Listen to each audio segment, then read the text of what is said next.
Top story this week. What the has happened to British politics? George Galloway. He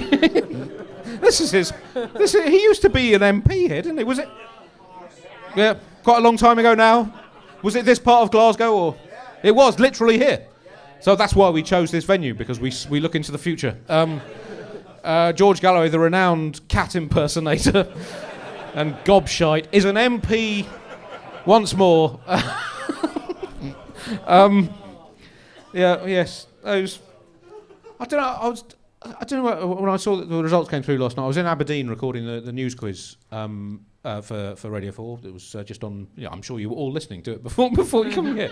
And I walked back, Josie, to the hotel, and I looked up into the sky just after the result that came through that George Galloway had won. I looked up to the skies, and I saw what I thought was a shooting star, and actually it was the corpse of Cleisthenes, the founder of democracy in ancient Athens, who just spun so fast in his grave that he power drilled his way out of it and was circling the world in a low orbit, shaking his fist, saying, "For f***'s sake, Britain, what the f*** are you doing?" I had a similar thing because I thought to myself, I wonder what Gramsci would say about that, like about what's happening now. And I found in his prison diaries what he said is pessimism of the intellect, not George Galloway, for f***'s sake. For f***'s sake! Porca Madonna! That's the worst swear I know in Italian. Because our older listeners might remember Gramsci as Ounsky.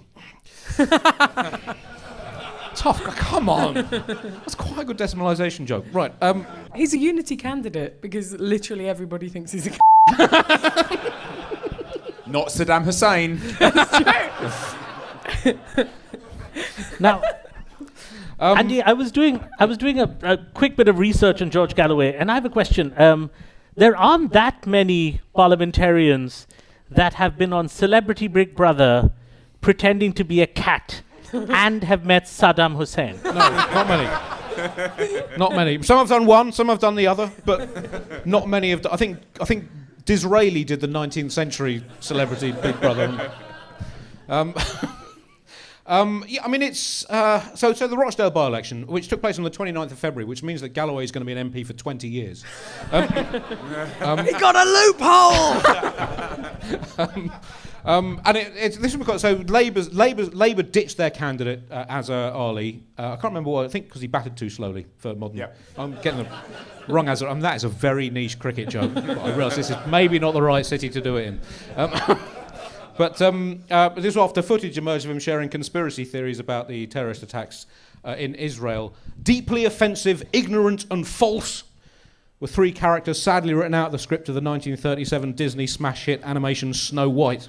But were then also used by Azhar Ali about his own comments. But it's not a lot, I don't think, in a supposedly mature democracy to ask your elected representatives to be smart enough not to fall for batshit crazy conspiracy theories. That seems like fairly entry-level stuff, but that's how it ended up. He only got 4,000 votes, and when you're absolutely thrashed in an election by someone best known for lapping milk like a cat and being friends with one of the world's most bastardish despots, you've probably got to go back to the drawing board as a parliamentary candidate. Galloway came out and said he's going to make Rochdale great again. His deputy, Chris Williamson, refused to condemn Hamas's attacks on the 7th of October, to which I guess the obvious response is, learn to f***ing multitask, you f***ing numbskull. Because I think it's possible to hold more than one opinion at once. And I think this is, often we see that. He was on the radio and he just refused over and over again to condemn Hamas's terrorist atrocities. And similarly, the way I see it is that when I go to a restaurant, I believe when I say no thank you, I do not want the freshly hacked crocodile carpaccio for starter, it doesn't mean that I want you to feed the chef to the crocodile. I think I should describe. I have in my time offended Jews, my grandmother specifically, when as a 6-year-old from a very lapsed Jewish household, we went to see my extremely Jewish grandmother in South Africa, and she asked what I'd like for dinner, and I said, "Do you have any pork?" And It's not a great opener. It's not a great opener. And I never saw a look of more concentrated disgust in anyone's face until I played the Manchester Comedy Store in 2002. Go on, But fair play to her for coming. Yeah, she was 98 at the time. I mean, it is. Our politics is just at the moment, isn't it? I mean, all the old certainties have just melted away. Speaking as a Scottish person, I'd like to say your politics is. Well, it's all going beautifully up here, isn't it? Well, Yep. it's not as bad. No, it's. Andy, I was just looking at his record when he was an MP for Bradford West. Yep. And it appears that when he was an MP there, he spoke just 16 times in the House of Commons, sometimes going for 6 months or more without saying a word. So he might be an excellent member of Parliament, actually. The sad part is you wish he'd do that when he wasn't a member of Parliament. It was the result was described, I saw in one of the papers, as Keir Starmer's worst nightmare. I'm not sure that's true. I think the worst nightmare is that one he had of a giant fire-breathing donkey that escaped into a courtroom whilst he was prosecuting a sexy Mickey Mouse for fornicating with a bench.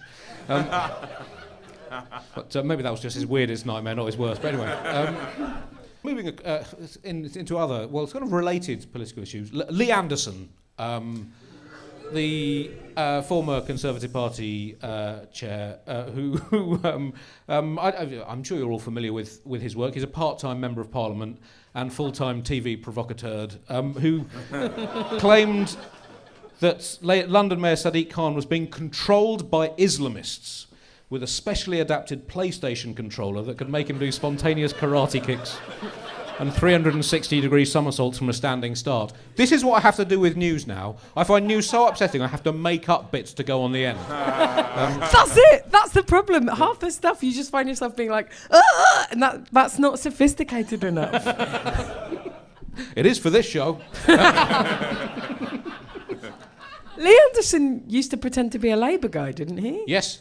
Yep. Who is he? Well, I don't know. I mean, you can probably answer that in 4 letters. But I mean, if you want to, maybe that's not sophisticated enough either. But I mean, he basically some sort of hugely Islamophobic statement, even too Islamophobic for the current Conservative Party, and that is quite a high bar, I think. So, and he claimed Islamists run London, and to be honest, I'd never really associated extreme Islamism with really annoying traffic calming measures that increase traffic up trunk roads. But anyway, apparently that's what they're up to, Jason. Yeah. Now, Andy, just a quick question. Yeah. Now, claiming that Islamists run London, isn't that very offensive to all the billionaires and oligarchs from China, India, Russia, and the Emirates who've spent billions trying to actually run London? They've put in the work, they get none of the credit. Yeah, I mean, there is an irony in this, isn't there? That Lee Anderson, he claimed that Sadiq Khan has given the City of London away to his mates. And for a Conservative MP to accuse someone else of giving London to his mates, that should provoke a terminal meltdown of our national You didn't quote alarm. the next line where he says, which isn't fair, I was going to give it to my mates. You know, this chaos feels very familiar. Your Prime Minister, I think, we're coming to this, Andy, but I think your Prime Minister recently said that he feels like there's mob rule going on in the United Kingdom. Yes. What I was confused by is that it's his mob that's running it.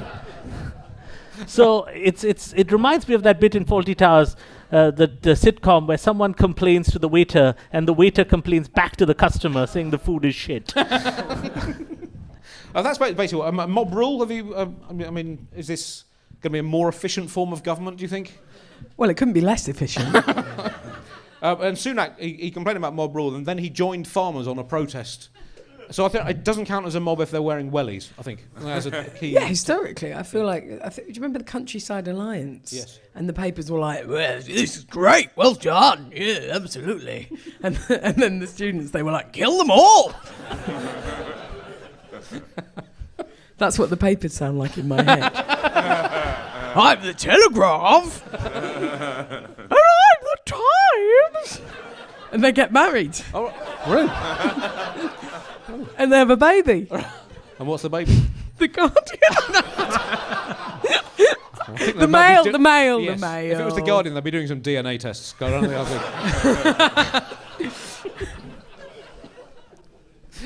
Who says romance is dead? Right. Shall we move on to India news? Yeah, I'd love that.